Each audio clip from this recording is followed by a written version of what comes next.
Le magnésium, c'est une autre chose. Au début, on a dit dans l'eau de mer, il y a environ 1500 mg par kilogramme d'eau. C'est si beaucoup que ça, on ne va jamais avoir des carences.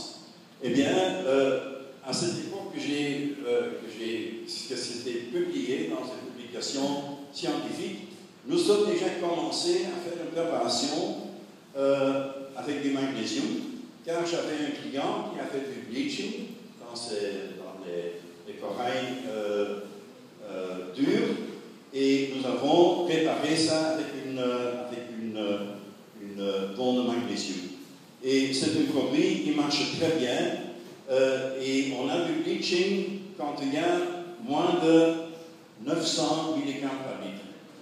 Ça veut dire que 900 mg par litre, l'eau de mer a besoin de ça pour son état ionique. Et à cette époque, les corails ne peuvent plus utiliser le magnésium. Bon, c'est très simple. Il faut ajouter le magnésium de temps en temps, certainement sur le feuille de corail. Et ça n'a pas d'importance qu'il y a du corail doux ou du corail dur. Ils ont tout besoin de magnésium. Nous avons fait pour ce truc-là de Zetstrom. Le magnésium, c'est entre autres très important pour les organismes, et ce sont presque tous les corails, mais aussi les tridacna, qui ont des algues qui sont incorporées, des algues symbiotiques. Ils contiennent presque tous des algues symbiotiques, et là, pour faire des marchés, ils ont certainement besoin de magnésium.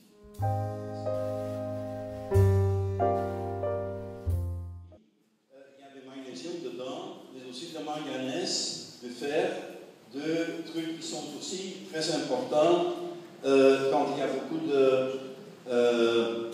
beaucoup d'organismes avec des algues symbiotiques. Aussi du bore, du bromine et du molybdène. Ce sont des choses que nous avons dans un autre produit. Ça s'appelle Zetron Plus.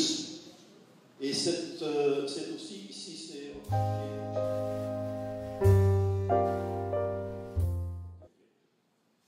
Strontium, c'est aussi important pour certains hexacoralliens, dont ce sont les corails durs.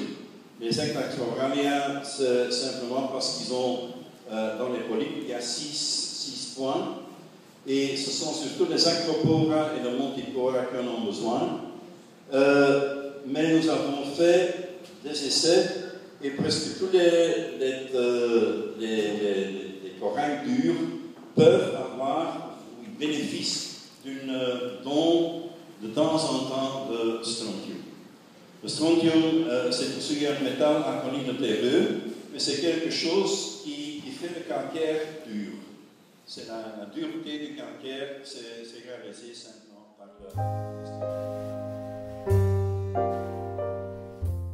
Un autre, c'est le produit c'est aussi utilisé par le jardin zoologique d'Anvers. C'est mon meilleur client, et ce n'est pas une petite bouteille, ça va. Il commande 10 jerrycans, 5 litres, et de Zetstrom, c'est en général avec 30 jerrycans de 5 litres.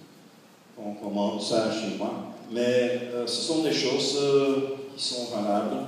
Vous voyez ici un petit peu mon laboratoire.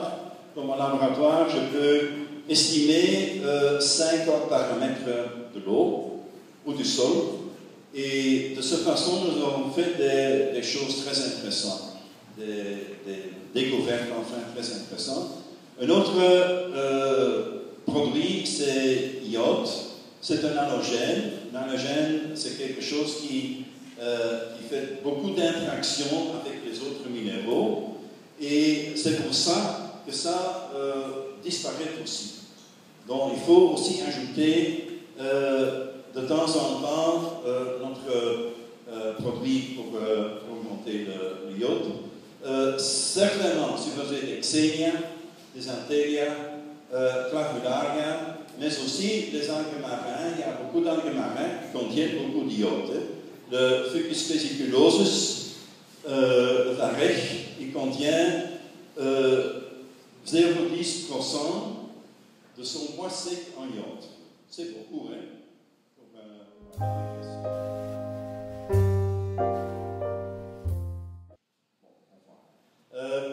Les Xenia, ce sont des corails tombantes, ce sont des Zocta Corallia.